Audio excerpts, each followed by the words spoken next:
Hello, my loves. Welcome back to the It Girl Mindset. Wow, it honestly feels like I haven't been on the mic in so long because I've been traveling and doing all the things, but I'm really excited to have a little catch up with you. I want this to just be like girlies chit-chatting, going over just a bit of a recap of Tulum. If you don't follow me on social media, I went to a retreat for the last 10 days. Well, half was retreat, half was a little girls trip after with some of the girls. And I really just wanted to talk about what it's like to put yourself out of your comfort zone. Even for me, as someone who really does so much personal development and pushes herself out of her comfort zone, even this was a new level of just traveling internationally by myself. I haven't done that in years. And then I really want to go over just kind of the lessons that I've learned, because I really didn't think that I was going to have some massive transformation, if I'm being honest, because my mentor is the one that put it on, and I do a lot of deep work with her. I do a lot of deep work on my own. Like, I just am a personal development junkie. And so I really wasn't expecting it to be that transformational for me. But let me just tell you, I genuinely feel like a new human. Some of the main takeaways that I want to talk about is the fear of being seen / having a visibility wound. I also want to talk about a sisterhood wound that I have and how going on this girls trip really healed me at a deep level.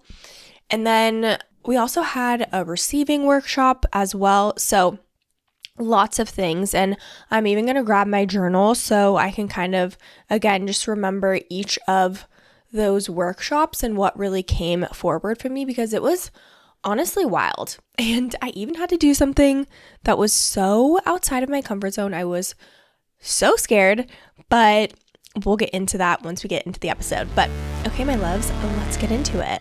Welcome to the It Girl Mindset, where I help you step into the next level version of yourself by mastering your mindset, manifesting your deepest desires, and connecting deeply with your body. It's about becoming the most authentic, radiant, unapologetic, and unbothered version of yourself.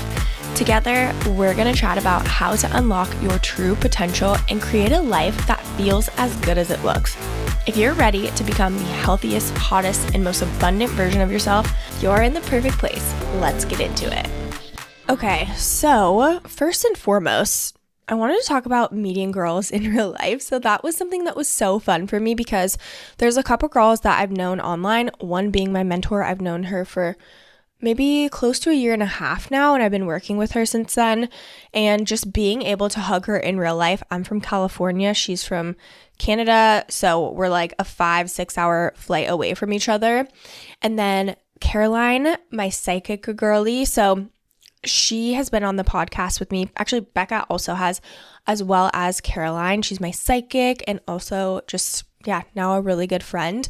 And then Emma too, who she's also a psychic medium, but she was our human design expert that came on the podcast. She was also there, and she literally booked her trip like last second. So it really felt like I was meant to be in her life, honestly, because it's just so interesting how things unfolded. So when I was going to Tulum, I actually flew on a red eye. So I left on the 2nd at 11 p.m. and then I landed at around 7 a.m. East Coast time. So shockingly, you guys, I actually slept the whole entire way. I actually had the whole row to myself. That was actually a mini manifestation. I put on my mini manifestation list that I wanted to just have some sort of upgrade for myself for this flight. And right when I walked up to like hand my plane ticket, the guy who was doing the tickets was like, "Oh, we changed your seat." And he was like smiling, and I was like, "It's a window seat, right?" Because I wanted to sleep and lean against something. And he's like, yeah. He was just smiling at me funny, and I was like, okay, like interesting, but whatever.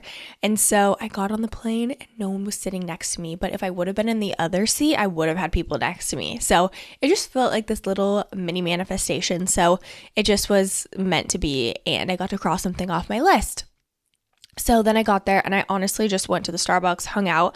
I honestly am shocked at how much energy I had. I think I was just super excited. And then some of the girls started to trickle in around like 11, 12, 1, and then the bus was picking us up at 2. So we all got taken over to the villa. It was because I flew into Cancun because there's no Tulum airport except for a little tiny one. So we all took kind of a van bus situation over, and we could not find the villa. We couldn't find it. We were going in circles. Like we kept seeing it on the map, but it wasn't right. So after we finally figured it out, Becca ended up sending me her location and it all worked out just fine. But after that, we pretty much hugged Becca and, kind of mingled with everyone for a second. And then we went up and showered. Honestly, this villa was so nice. You should follow me on Instagram. I've posted vlogs and all the things from there, but it was just stunning. It was immaculate. It was so bougie. I loved it so much. And then we had a welcome ceremony. And then we also had a private chef there the whole time. So everything was just taken care of. And I just got to immerse myself in the experience. My intention for the retreat, because we had to talk about this in the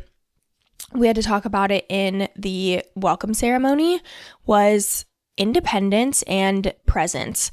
I'm one of those people where sometimes I really struggle to just be in the moment, be where my feet are, because I'm thinking about my goals. I'm thinking about how to level up. I'm thinking about my to-do list, right? Sometimes, and this is something I've worked on a lot, so I've been so much better, but I really wanted to immerse myself in the experience.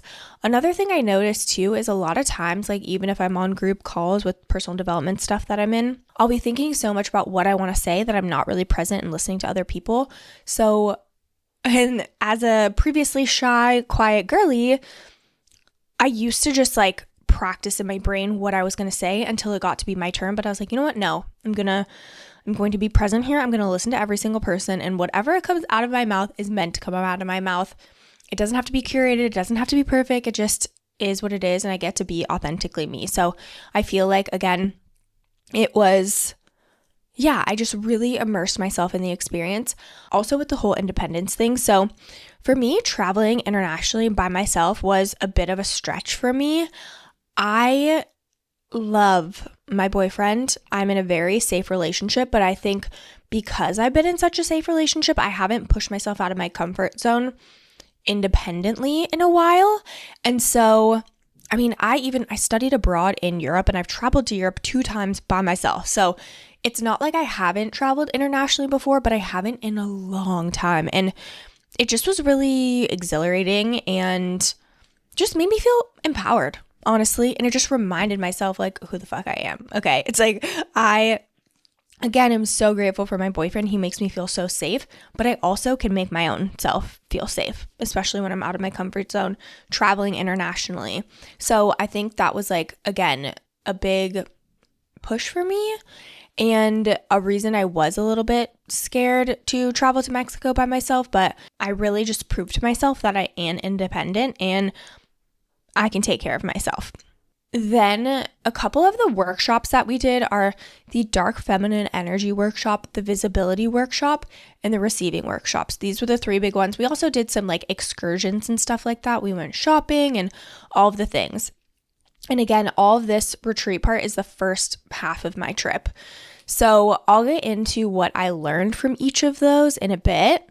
But that was part 1 of our trip, so the first 5 days. And then the last 5 days, me and 4 other girls stayed a bit longer. We stayed for 5 days. We ended up switching to a different villa. It was so cute. It was such a vibe. I posted some vlogs and you'll see it in the background. We ended up doing a bunch of beach days. We're swimming in the water. That water is so freaking warm. Me and Becca were literally just frolicking in the water, swimming, just like chatting about just girly things, right? It just, honestly, I haven't had that in such a long time where I've gotten to spend such a good amount of time with such amazing girls, which I want to get into with the sisterhood wound in a bit. But yeah, we just swam and ate amazing food. I definitely saw multiple parts of Tulum as well, because there is that like beachfront part where it's like the beach clubs, all the bougie restaurants and everything like that. But I also saw more of the local part of Tulum where it's interesting because there's like some really cute bougie restaurants and then there's some buildings that are half finished, and it's just really interesting to see. I really loved getting to experience both parts, more of like the local side and then also getting to see the more bougie kind of like tourist side. I'm glad that I got to see both, and we had some amazing authentic food. I'm honestly so burnt out from tacos though. Like, I don't know when I can eat tacos again. I don't know when I can eat ceviche again. Honestly, chips and guacamole, I'm only half tired of that because I don't know, chips and guac just hits so freaking hard.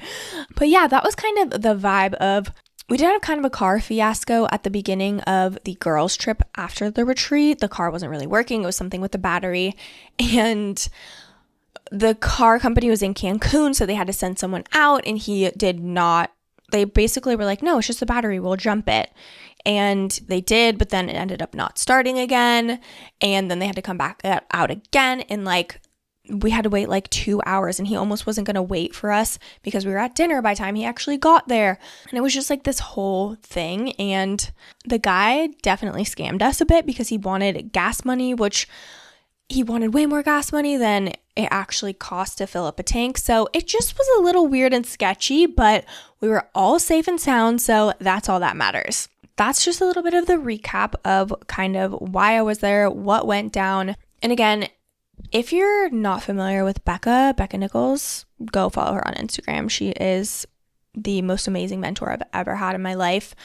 But she does a lot of somatic work. So essentially, all these workshops, like the dark feminine energy one, the visibility, the receiving, we had a lot of activities, but also within that, we did a lot of somatic work and breath work, which is what we do in her body language, which I'm also a part of.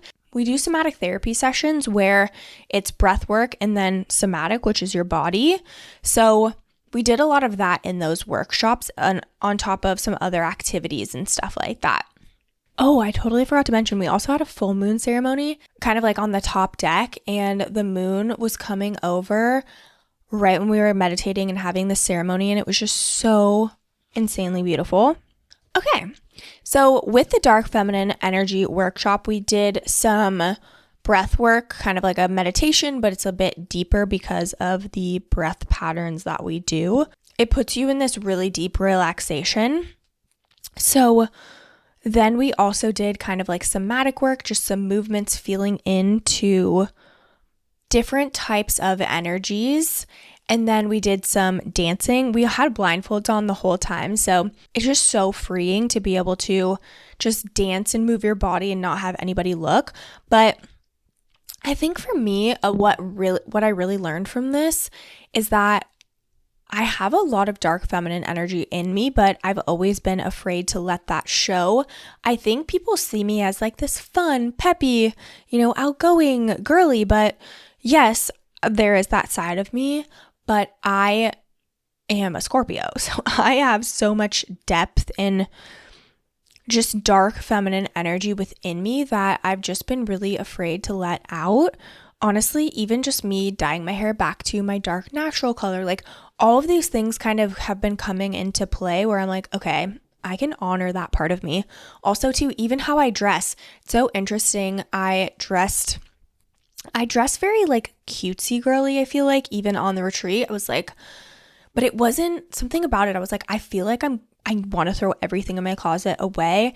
And Emma, the human design expert, she also was great with astrology and everything like that. She was like, wait, what's your Venus? So if you look in CoStar or something like that, you'll have a Venus. And my Venus is also in Scorpio. And that's how you're supposed to dress. And mine's in Scorpio. Like, I'm not a sign that's like cutesy and adorable, right? Like Scorpio is like depth. It's kind of giving like emo girly, but like in the best way possible. So it made so much sense why I was like, I just don't feel like in alignment with my clothing choices.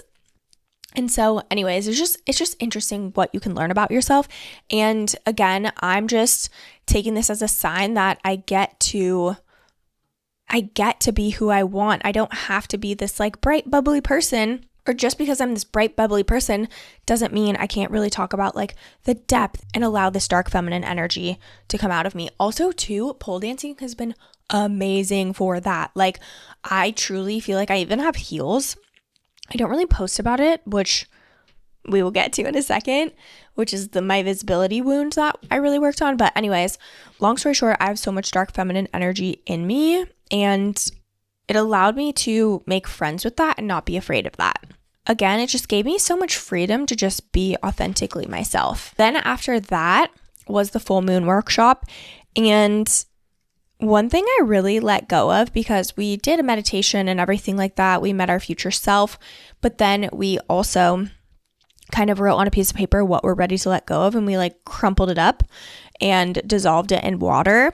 So what I let go of was the fear that I can't have it all. Another thing I let go is feeling bad about my dreams being big.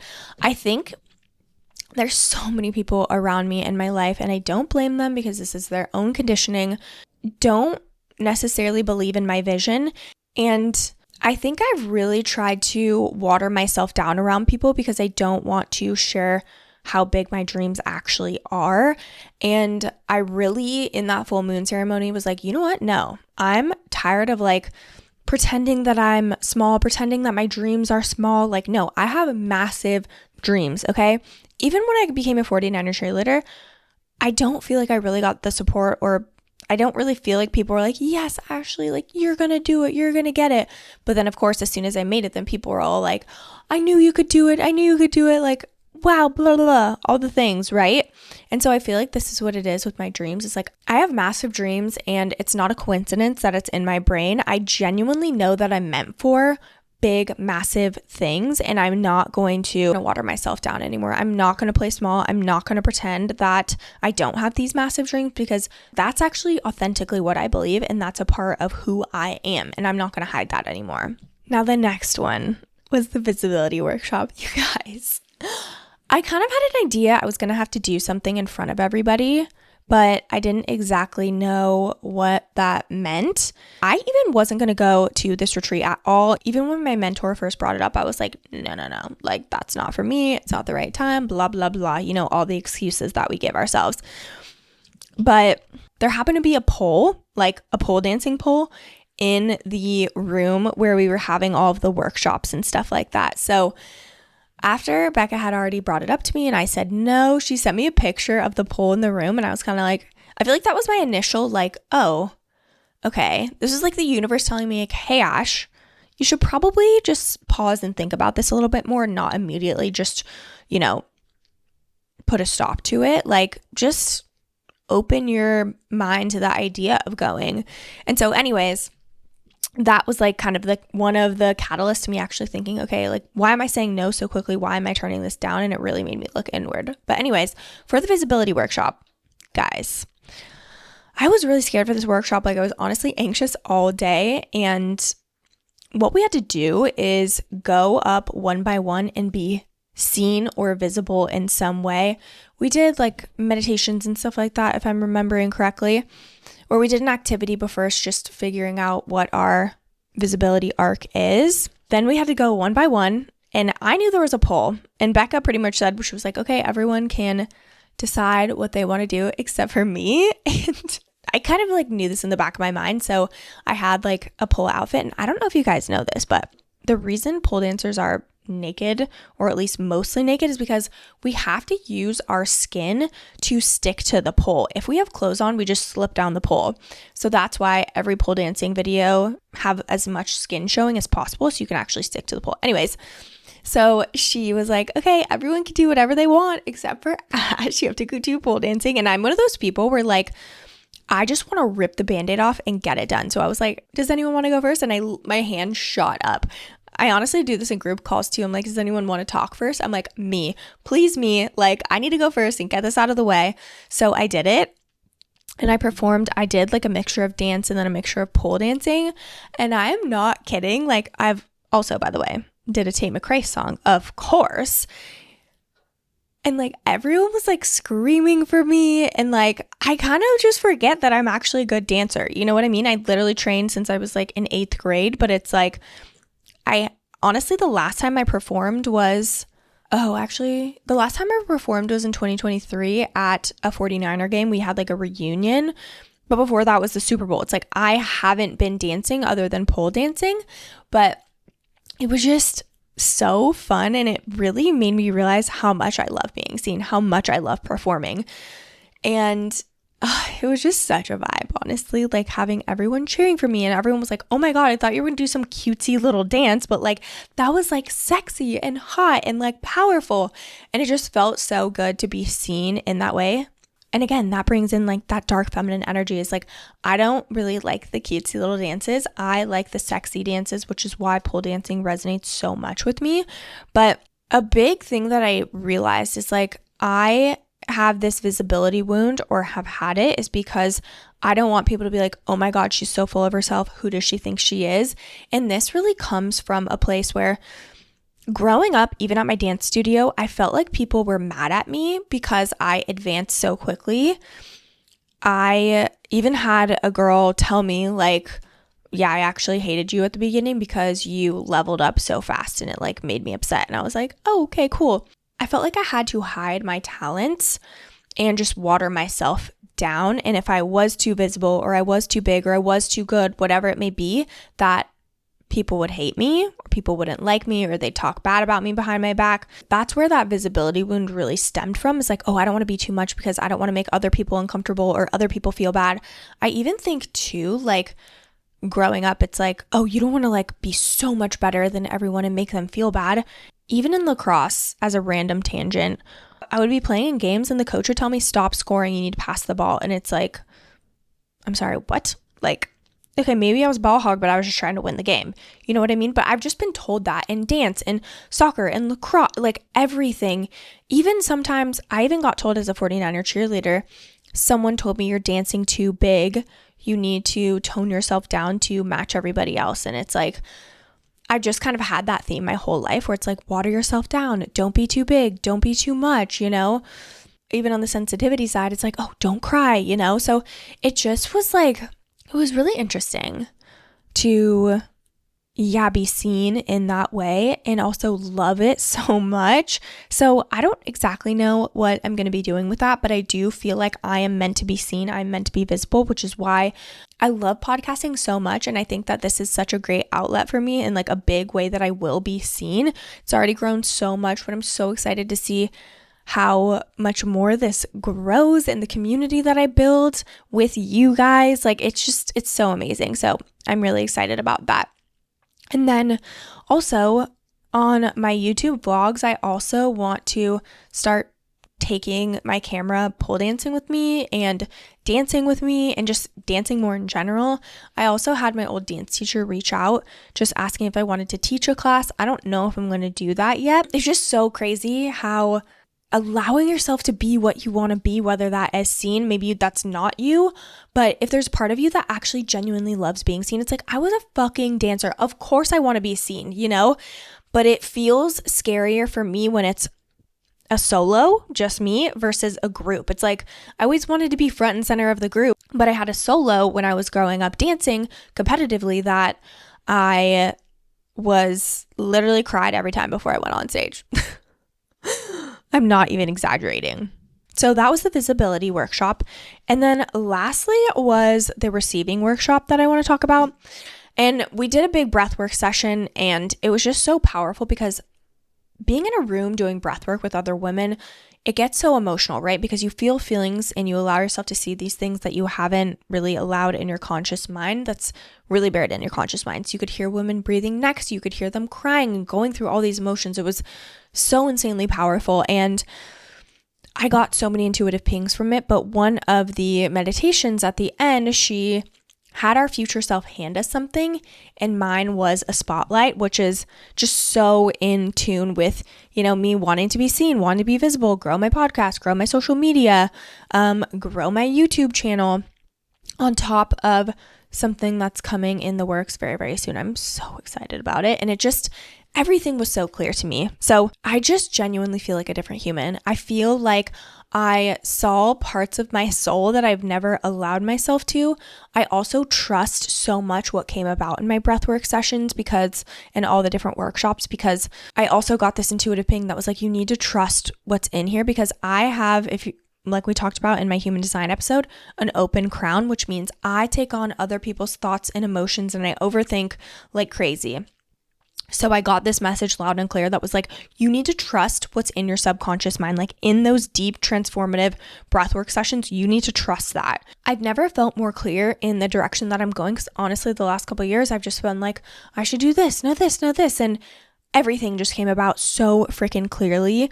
And it just feels so good to have direction and have just this vision that I'm not only the direction and the vision, but also letting go of that my dreams are too big.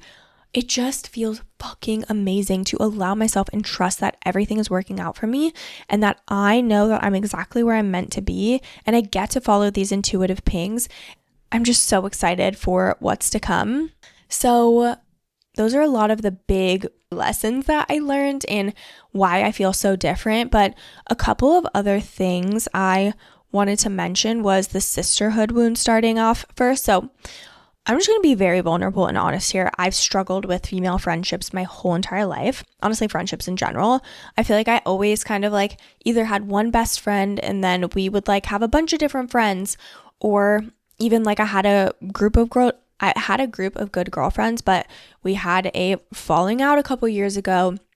And I just have honestly always felt like an outsider. I've never felt like I've had like my core group of best friends, and like I just always felt like even if I was in a group of people, I was always like one foot in, one foot out, or I just felt like they all knew each other so well. And like, I don't know. I've always kind of like looked at myself as someone who can't keep friendships, someone who, can't connect with that many women, someone who, is meant to be a lone wolf kind of. And that always made me really sad, but I just thought that that's just who I was and a part of my life, So that was really interesting. These wounds haven't really come up for me in a long time because I do have a really amazing friend, Haley, and we talk so deep about life, and that's a really big core value of mine is depth. Hello, I'm a Scorpio. So having friends that can actually talk that deeply with me is really important for me. So I've been fulfilled in that way with Haley, but also going with this group of girls and spending 5 days just doing girly things, like getting dressed up, going out to dinner, going to hang on the beach, chatting about sex and marriage and our thoughts and what we want out of life. Like it just healed me at such a deep level. And we would go out to dinner and we had these question cards where we would just talk so deeply, and all of us are interested in human design, astrology, and it was just so insanely fun to be surrounded by women that are not only entrepreneurs but are on the same journey. We're all working to better ourselves. We're leveling up our lives constantly. We're also stopping to enjoy our lives, but we're all working towards these big goals, and it's just so fucking inspiring to be around girls like that. And I feel like we really got so deep with each other. And like, again, some of these girls I only knew over social media, and I will say my mentor Becca, like she knows me better than I know myself because we talk so deeply about everything. She's freaking amazing. But yeah, I really feel like I just was so healed on such a deep level by spending time with women who really made me feel seen and validated on just like a really, really deep level. And again, I always thought it was me. I thought I was the problem. I thought I wasn't a good friend. I thought that I was meant to be a lone wolf. And being with these girls, we all kind of had the same thing where we've been burned in the past, or maybe we've been forgotten, or maybe, people left you in the dust, whatever it may be. But it was so nice to just come together, be vulnerable, get to know each other on a deep level, and honestly just have fun. Like we literally talked about like astrology, human design, but also, we talked about like depth, and then we would talk about like clothes though, and like just everything and anything in between. And it was just so healing for me. And we also picked another location for our next girls trip. It's going to be Italy. And I'm saying this because I'm manifesting it and putting it out into the world because I really want to make that happen. So just to kind of like recap, one of them was like, no more feeling bad about dreaming big. I need to hire an editor. This is like a random one. Like I need to hire a YouTube vlog editor, my girlies. if you know anyone or if you are one, please DM me on Instagram at Ashley Roberts. Please. I really need to find an editor. And it's going to be a long-term thing. This is not like a once a month. It's like a couple times a month for long-term. I really want to find a girly and an editor that I click with. So if you know anyone, it doesn't have to be a girl. It can be a male as well, but I need to find one. Because another thing I realized is like, I need to start thinking bigger, right? I could spend 3 hours editing a vlog, or I could pay someone to do that and I can spend more time on other things. Like I really want to stay in my zone of genius. Editing is not my zone of genius. Being on camera is, honestly. So I really want to find someone. So I'm just going to put that out there. Then again, healing my visibility wound and the fear of being seen, and just again acknowledging that like I love being seen. Clearly I have a podcast. Clearly I was a 49er cheerleader. It's like, why am I trying to deny myself of that? Also, just being a freaking girl. I think I've been so locked on my goals. Sometimes I don't like allow myself to like go shopping and like spend time on like my appearance and, clean my house so it looks more aesthetically pleasing. Spending time on those things is important to me. And I think I've been feeling a bit out of alignment because I haven't been spending that much time. Not that I need to have my house spotless. Like it's never going to be spotless. I'm just not that girl. And I don't have to put like a ton of makeup on all the time, but I really want to feel good. I also need to get out of my house. I need to go work at a coffee shop. I need to walk a different route. I need to get out of my house. Okay, that was something that really came through for me. A reason I love YouTube vlogs is because it forces me to get out of my house. And it's not like I can sit here on my computer and be like, oh my gosh, watch what I'm doing. Like, no, that's so boring. It's like, it really gets me out of my house and up and doing fun things. So again, love YouTube vlogs. Go follow me over there. I literally have 3 vlogs already filmed. They just need to be edited. So just my sisterhood and visibility wounds, dark femme connection. Like I just am really walking away a completely new person. And like I said, I really did not expect that. I really was like, I do this work all the time. What's going to be the big deal? But I genuinely feel so excited about my future, so much clarity about my future, so happy and grateful for where I am right now, and just knowing that I can trust the universe. I can trust that every single thing is going to work out and everything is happening for me, not to me. I feel so free. I also feel like I gained a group of really amazing girlfriends who are just the best and so freaking cool. Like, they're amazing. So yeah. This is your sign. If there was a retreat calling your name, go do it. Push yourself out of your comfort zone. Or maybe that's investing in a mentor, whatever it may be, just do it, okay? Once you start to follow those intuitive pings, life gets really magical. And I think this was such a good wake-up call to me that I need to be in touch. I just need to be more in touch with my intuition so I can follow those pings and get myself out of my comfort zone. And on the other side of being uncomfortable is magic and confidence and alignment, and it's just so powerful. So I'm feeling really grateful. I'm feeling really rested. I am so excited for what's to come. And if you're here till the end listening to me yap on, I freaking love you. Please don't forget to rate and review the show. It really, really helps the podcast grow. If you've ever shared it on your story or shared it with a friend, I just want to thank you from the bottom of my heart. This is my favorite thing to do in the world. So I just appreciate you so much for being here. Okay, my loves, I'm so glad I got to be on your screen or in your ear, and I will catch you in the next episode.